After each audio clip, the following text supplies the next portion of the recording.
അപ്പോൾ നമ്മളിന്ന് നോക്കാൻ പോകുന്നത് ബ്ലാക്ക് ക്ലോവർ എന്ന ജാപ്പനീസ് അനിമി ടിവി സീരീസിന്റെ ഒരു മാംഗ എക്സ്പ്ലനേഷനുമായിട്ടാണ്. ബ്ലാക്ക് ക്ലോവറിന്റെ അനിമി അഡാപ്റ്റേഷൻ എവിടെയാണോ നിർത്തിയത് അവിടുന്ന് മുതലാണ് നമ്മൾ ഈ ഒരു മാംഗ എക്സ്പ്ലനേഷൻ ഇവിടെ സ്റ്റാർട്ട് ചെയ്യുന്നത്. അതുകൊണ്ട് തന്നെ എല്ലാവരും അനിമി അഡാപ്റ്റേഷൻ കണ്ടിട്ട് മാത്രം ഇതിന്റെ ബാക്കിയായിട്ട് മാംഗ എക്സ്പ്ലനേഷൻ കാണാൻ ശ്രമിക്കുക. അപ്പോൾ നമുക്ക് വേഗം തന്നെ വീഡിയോയിലേക്ക് പോകാം. എപ്പിസോഡിന്റെ ഓപ്പണിംഗ് സീനിൽ തന്നെ നമ്മുടെ നാച്ചിനെയാണ് കാണിക്കുന്നത്. നാച്ച് അവന്റെ ഡബിൾ യൂണിയൻ യൂസ് ചെയ്യുന്നുണ്ട്. എന്നിട്ട് ആസ്തനോട് പറയുന്നുണ്ട്, ആസ്ത, നിന്റെ ആ ആന്റി മാജിക് സോഡിന്റെ എല്ലാ പവറും നിനക്ക് കിട്ടണമെങ്കിൽ നീ ഒരു കാര്യം മാത്രം ചെയ്യണം. നിന്റെ ആ ആന്റി മാജിക് സോഡിനുള്ളിലുള്ള ഡെവിളിൻ്റെ എല്ലാ പവറും നീ പുറത്തെടുക്കണം. എങ്കിൽ മാത്രമേ നിനക്കതിൻ്റെ പ്യുവറസ്റ്റ് ഫോമിൽ, അതായത് നല്ല അൾട്ടിമേറ്റ് ഫോമിൽ എത്താൻ പറ്റുള്ളൂ എന്ന് നാച്ച് ഇവിടെ പറയുന്നുണ്ട്. ഈ ടൈമിൽ തന്നെ ആസ്തേൻ്റെ കാലിൻ്റെ ഇടയിൽ കൂടെ ഒരുപാട് വാലൊക്കെ വന്നിട്ട് ഒരുപാട് ഷാഡോസ് വന്നിട്ട് ആസ്തേനെ ലിബിനെയും കൂടെ കെട്ടി വലിഞ്ഞ് മുറുക്കുന്നുണ്ട്. എന്നിട്ട് ഇവരെ രണ്ടുപേരെയും കൂടെ ഒരു സ്പിയർ ഫോമിലേക്ക് മാറ്റുന്നുണ്ട്. ഇവർക്ക് രണ്ടുപേർക്കും ഒന്ന് അനങ്ങാനോ ഒന്ന് സംസാരിക്കാനോ പറ്റാത്ത രീതിയിൽ. അപ്പം തന്നെ ആസ്ത അവൻ്റെ ആൻറ്റി മാജിക് സോഡ് എടുക്കുന്നുണ്ട്. എന്നിട്ട് അവൻ അതൊക്കെ വെട്ടിമുറിച്ച് ഒരു ഹാഫ് ഡീമൺ ഫോമിലേക്ക് അവൻ മാറുന്നുണ്ട്. അങ്ങനെ നിൽക്കുന്ന നേരത്ത് തന്നെ അവൻ്റെ കൂടെയുള്ള ഒരാൾ അവൻ കാണുന്നില്ല. അവനിങ്ങനെ തിരയുന്നുണ്ട്, എടാ ഇവനെവിടെ പോയി, നമ്മുടെ ലിബിനെ കാണുന്നില്ല. അങ്ങനെ ഇവൻ എവിടെ പോയി എന്ന് പറഞ്ഞാൽ ആസ്ത അങ്ങോട്ടും ഇങ്ങോട്ടും തിരയുന്നുണ്ട്. ആ ടൈമിൽ തന്നെ നമ്മുടെ ലിബി ഹലോ എന്ന് പറഞ്ഞ ആസ്തനെ വിളിക്കുന്നത്. നമ്മുടെ ലിബി ഒപ്പം ഒരു ചെറുതായിട്ട് ആസ്തൻ്റെ ഷോൾഡറിൽ ഇരിക്കുന്നുണ്ട്. നമ്മുടെ ലിബി ഇങ്ങനെ മാറാനുള്ള കാരണം എന്ന് വെച്ചിട്ടുണ്ടെങ്കിൽ അവന് ആസ്തയ്ക്ക് പവർ കൊടുക്കാൻ വേണ്ടിയിട്ടാണ് ഈ ഒരു ഡെവിൾ ഇങ്ങനെ ചെറുതായിട്ട് ഈ ഒരു യൂസറിൻ്റെ ഷോൾഡറിൽ വന്നിരിക്കാനുള്ള കാരണം. ഇത് കാണുന്ന നാച്ച് പറയുന്നുണ്ട്, ഒരു ഡെവിൾ യൂസറിന് ഡെവിൾ ബൈൻഡിങ് കോൺട്രാക്ട് ചെയ്ത് കഴിഞ്ഞിട്ടുണ്ടെങ്കിൽ അയാളുടെ ഫുൾ കൺട്രോൾ എന്ന് പറയുന്നത് അയാളെ കൺട്രോൾ എടുക്കുന്ന ആൾക്ക് മാത്രമാണ്, അല്ലാതെ ആ ഡെവിളിനല്ലെന്ന് നമ്മുടെ നാച്ച് ഇവിടെ പറയുന്നുണ്ട്. അതുകൊണ്ട് തന്നെയാണ് എനിക്ക് ഡെവിൾ യൂണിയൻ സിമ്പിളായിട്ട് തന്നെ യൂസ് ചെയ്യാൻ പറ്റുന്നത്. പക്ഷേ ആസ്ത, നിൻ്റെ കാര്യം അങ്ങനെയല്ല.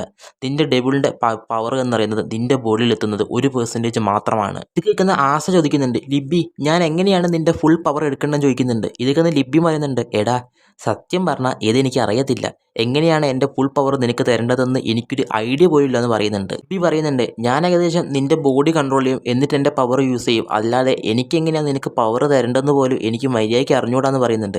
ഇത് കേൾക്കുന്ന ആസ്ത പറയുന്നുണ്ട്, എടാ പൊട്ട, നീ ഒരു ഡെവിളല്ലേ, നിനക്ക് എങ്ങനെയാണ് നിൻ്റെ പവർ യൂസ് ചെയ്യേണ്ടതെന്ന് അറിയത്തില്ല എന്ന് പറഞ്ഞിട്ട് ഇവർ അങ്ങോട്ടും ഇങ്ങോട്ടും കച്ചറ കൂടുന്നുണ്ട്. ഇത് കേൾക്കുന്ന നമ്മുടെ നാച്ചിനൊക്കെ ദേഷ്യം പിടിക്കുന്നുണ്ട്. ഈ നാച്ചിനൊന്നും സംസാരിക്കാൻ പറ്റാത്ത രീതിയിൽ ഇവർ അങ്ങോട്ടും ഇങ്ങോട്ടും അടി കൂടുന്നുണ്ട്. ആസ്ത പറയുന്നുണ്ട്, എടാ പൊട്ട, നിനക്ക് എന്താ അറിയുന്നത്, നിന്നെ എത്ര വിശ്വസിച്ചു, നീ ഒരു മണ്ടനായിട്ടുള്ള ഡെവിളാന്ന് പറയുന്നുണ്ട്. അപ്പോൾ തന്നെ ലിബി പറയുന്നുണ്ട്, എടാ എനിക്ക് എങ്ങനെ പവർ തരേണ്ടതെന്ന് അറിയത്തില്ല, അത് എങ്ങനെയെങ്കിലും അറിഞ്ഞിട്ടുണ്ടെങ്കിൽ ഞാൻ നിനക്ക് എൻ്റെ ഫുൾ പവർ തരും നമ്മുടെ ലിബിയും പറയുന്നുണ്ട്. ഇത് കേൾക്കുന്ന നാച്ച് പറയുന്നുണ്ട്, ഓക്കെ നിങ്ങൾ അങ്ങോട്ട് അടി കുടിക്കുമോ, നിങ്ങളുടെ പവർ എങ്ങനെ യൂസ് ചെയ്യേണ്ടതെന്ന് ഞാൻ കാണിച്ചു തരാമെന്ന് പറഞ്ഞിട്ട് ഇവനപ്പം തന്നെ ഒരു അറ്റാക്കിന് വേണ്ടി റെഡി ആവുന്നുണ്ട്.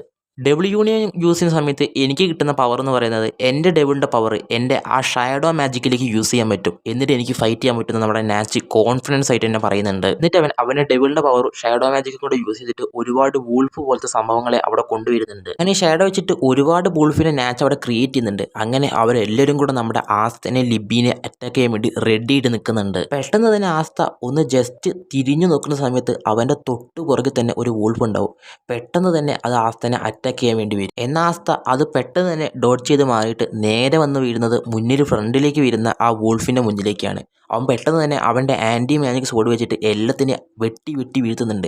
പക്ഷേ വെട്ടി വീഴ്ത്തിയിട്ട് കാര്യമില്ല, കാരണം ഇത് ഷാഡോസ് അല്ലേ. അതുകൊണ്ട് തന്നെ ഒന്നിനെ വിട്ടുന്ന സമയത്ത് ഒന്ന് അതുപോലെ തന്നെ ക്രിയേറ്റ് ചെയ്ത് വന്നുകൊണ്ട് നിൽക്കുന്നുണ്ട്. അങ്ങനെ ആസ്ത വളരെ ക്ഷീണിക്കുന്നുണ്ട്. കാരണം അറ്റാക്ക് എന്ന് പറഞ്ഞാൽ അമ്മായി അറ്റാക്ക്, എവിടുന്നാണെങ്കിലും വോൾഫ് ഇങ്ങനെ വന്നുകൊണ്ട് നിൽക്കുകയാണ്. ഒന്നിനെ വെട്ടിട്ട് ചാവുന്നില്ല, വെട്ടുന്ന കൊള്ളുന്നതനുസരിച്ച് വീണ്ടും അത് റീജനറേറ്റ് ആയിട്ട് വരുന്നുകൊണ്ട് നിൽക്കുന്നുണ്ട്. അപ്പം തന്നെ ഇവൻ പറയുന്നുണ്ട്, എല്ലാവർക്കും നമ്മുടെ ആ ഒരു നാച്ചിൻ്റെ ഡിമോണിക് പവർ ഉണ്ട്, അതുകൊണ്ട് തന്നെ നാച്ചിൻ്റെ ഷാഡോ ടെക്നിക്ക് യൂസ് ചെയ്തിട്ടാണ് ഇവന്മാർ വർക്ക് ചെയ്യുന്നത് നമ്മുടെ ആസ്തയ്ക്ക് മനസ്സിലാകുന്നുണ്ട്.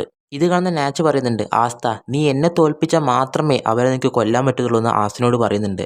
നമ്മുടെ ഈ ഒരു നാച്ചാകട്ടെ 4 ഡെബിളുമായിട്ടാണ് കോൺട്രാക്റ്റ് ഉള്ളത്. അതായത് ഒരുപാട് വട്ടം അയാൾ മരണത്തിനെ മുന്നിൽ കണ്ടിട്ടുണ്ടെന്നാണ് അർത്ഥം. ഈ ഒരു ടൈമിൽ തന്നെ ആസ്തേനെ ലിബിനെ പവർ എന്ന് പറയുന്നത് 1% വർദ്ധിച്ചിട്ടുണ്ട്. കാരണം എന്താ വെച്ചാൽ ഇവർ രണ്ടുപേരും കോൺട്രാക്റ്റിലാണ്.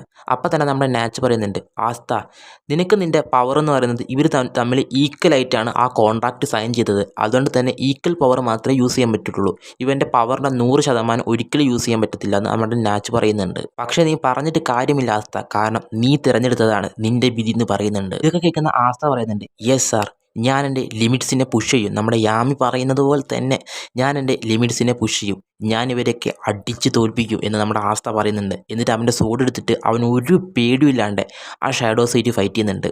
ആസ നേരെ അവന് ഡീമൺ സ്ലെയർ ആ സോഡ് എടുത്തിട്ട് അവൻ പറയുന്നുണ്ട്, ഇനി മുതൽ നിന്റെ പേര് ഡീമൺ സ്ലെയർ കട്ടാനയാണെന്ന് പറഞ്ഞിട്ട് അവൻ നേരെ ആ സോഡ് എടുത്തിട്ട് റെഡിയായിട്ട് നിൽക്കുന്നുണ്ട്. എന്നിട്ട് ഞാൻ ഈ സോഡ് എടുത്തിട്ട് ഉറപ്പായിട്ടും ക്യാപ്റ്റൻ യാമിയെ രക്ഷിച്ചിരിക്കും എന്ന് പറഞ്ഞ് ആസ്ത സോഡും പിടിച്ച് നിൽക്കുന്നുണ്ട്.